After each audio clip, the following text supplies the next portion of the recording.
Alright everyone, welcome back to another video. Today is going to be my review of Masterchef US Season 15, also known as Masterchef Dynamic Duos. Yep, here we are. The long-awaited review, I can't believe it! So, what a season of reality television this was. Now, I will say, now, I'm gonna be completely honest. I didn't like the season at all. It was fine. It was fine. It was like, it's fine for what it was. I think it's worse. I think it is probably my least favorite MasterChef US season at this point.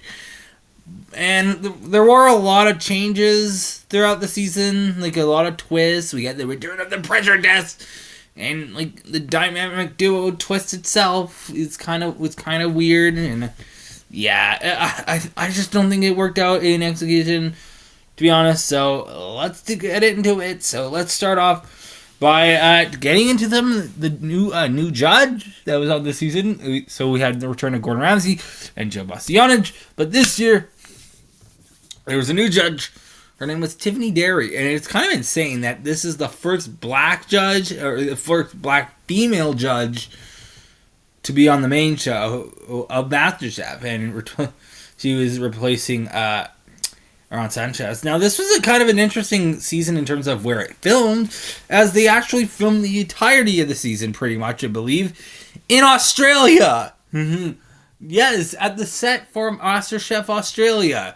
Which I was like, I remember watching the show in the summer. I was like, that set looks familiar, but I know for a fact that that isn't the U.S. MasterChef kitchen.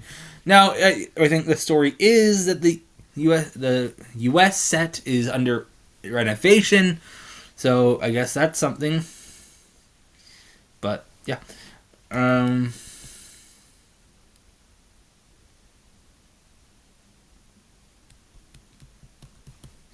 Now, I guess we'll talk about some of and I guess let's talk about Tiffany as a judge, I guess. And I just found it she was fine.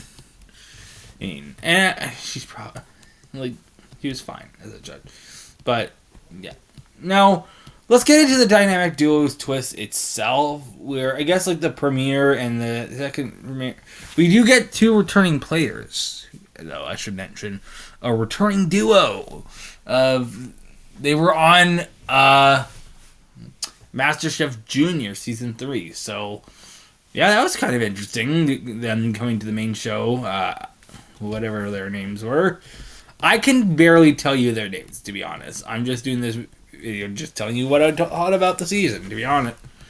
It was Kayla and Ryan Kate, and they did pretty terrible on this season, to be honest. But, yeah. I don't really know that much about the teams, to be honest, anymore. Except maybe, the top 4, maybe.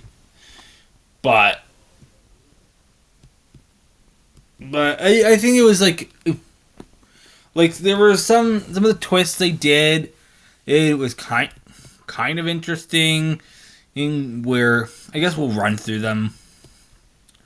So we get, the 2 audition rounds, where the duos battle it up against each other, and then we end up with 8 teams, and then, or I think it was 8, and then they were like, you know what, we're going to do a second chance battles,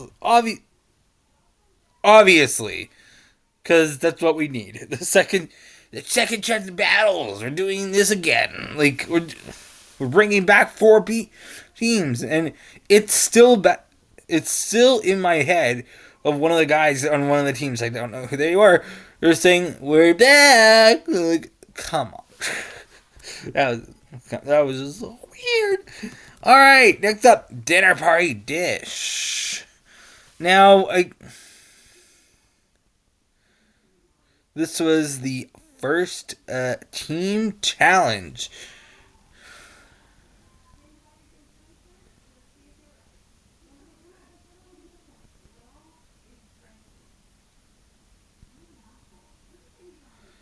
Uh,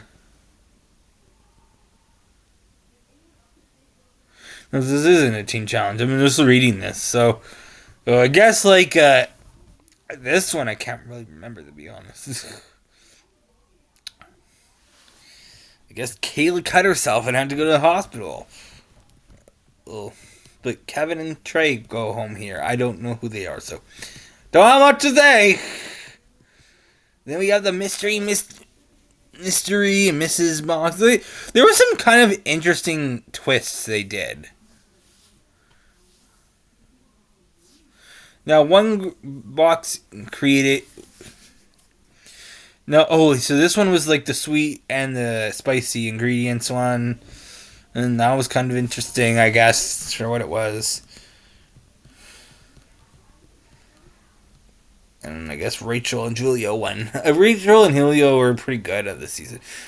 Pure Pressure! This was the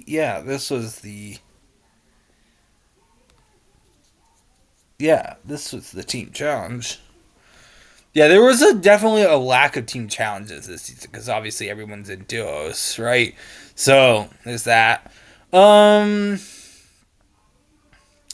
honestly, these team challenges this was the one on the train, right? I think, or maybe there was 3 team challenges. Okay, peer pressure. Now we do get the return of the pressure test. And obviously, this is just for the losing 5 duos. It's just to fill up an episode. They did this because we only end up with 12 duos, and if there's going to be 2 people winning the season, aka 1 duo, obviously they need non-elimination rounds, so episodes to fill up the schedule, which I don't like that. I think I'm gonna be completely honest. I wish it was the older Masterchef format, what we got from seasons 1 all the way through season 10, where it's basically you do your first challenge, someone's safe, then everyone else cooks in the elimination or something like that. That's what I want for every round, and I liked it when it was in every episode. When every episode was a new one, and was it something new? Except now, I get the team challenges. I get why they would put that in as their own episode, and I do actually think if when they ever do a team challenge round that they need to do a pressure test afterwards, because I feel like it's kind of just weird to do an elimination right after a team challenge on MasterChef. I just never really liked that. Now, recipe telephone. This is one of the newer twists, and I actually didn't mind it. I think it's actually kind of cool. Now, I would like to see this with completely different random duos, right? Obviously they're dynamic duos. They know each other.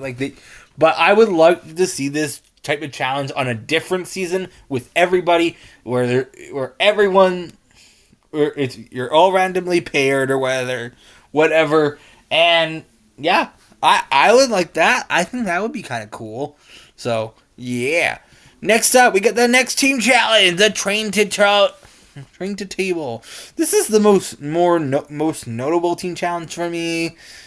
As I'm a train enthusiast, if you can't tell by the channel, but I think there was some raw steak that happened, and I like the idea of the 2 people having to cook or serve it on the train. I kind of like that, or cook the food on the train. I like that. Next up, we get the great ingredient bit off. Now, this was kind of the auction kind of deal. I actually like this too. I think this was kind of interesting. Some of these twists that they did for this was kind of fun. And I liked how Joe was the new, kind of the soul one of them, or the caller. I think, I don't know. Next up, we got Macaron Mayhem, where they make a macaron tower. This was kind of just boring. Yeah. It was fine. But next up, we get the backyard barbecue. It is the final team challenge of the season, where, yeah, it was fine. They tried to make this like a whole big deal, where I don't think it was that big of a deal, to be honest. It was just fine. Like, I feel like a lot of these challenges were half-assed, and it almost made it feel like they, like, going back to, like, where they're filming, Australia, I feel like they're trying to make it seem like they filmed this entirely in the United States. And they clearly didn't. Like, I feel like that's kind of what I got from it. Alright, next up we got Divide and Conquer. What was this? For the heritage, had to make 3 signature dishes by judges, consisting of Joe's egg yolk, Tiffany's pet, and seared scala, and Gordon Ramsay's sticky pudding. Oh, okay, yeah. We've seen kind of similar challenges to this in the past. Yes, I don't really have much to say. Okay, next up we get the wall. That was I like the wall. I think it's a pretty good addition. And then we get like the tag team challenge and keeping up with Gordon Ramsay mix up. Like this is definitely hard, and I like it. I feel like, just imagine if they had to do this with random people, let alone dynamic duos. Like, imagine if it was a normal season, 2 random people who don't really know each other that well, trying to keep them with Gordon Ramsay. Like, in a tag team challenge, I think this is a pretty great challenge. Like, some of these challenges, ideas that came up for this season, I actually liked it. And then we get to the finale, or the road to the finale. Why are we doing an episode talking about this great season of reality television? And then finales, I'm always, they're always boring for me. There's barely a single finale that I liked in MasterChef. And, yeah. Like, all the finales are pretty dull for me, to be honest. So, yeah. But I guess, there were some fine characters, like Uzu and Xavier, they were pretty fun. Adam and Joel, they were the one who said, we're back, I think at the start of the season. Tina and Avian, I liked them as a team. They were pretty, the team that first came to mind from the season. Then Jessica and Jesse were the winners here. And I feel like it was definitely between them and Rachel and Julio. And I actually think Jessica and Jesse were my... Jessica and Jesse, there we go, were my my winner picks, I think. Could be mistaken, but yeah, I think this is pretty... they were. But that's pretty much all I gotta say for this season. It was a pretty dull one. I guess moving forward, I think I will be doing a MasterChef Canada Season 8 review, which that season's kind of mid. It's fine. It's almost done. So I'll probably do a review of that. I don't know if it'll come out before the end of the year. Maybe it will. Maybe it won't. We'll see. If it doesn't come out this year, it'll probably come out sometime next year. But for now, that is the video. Thank you for watching.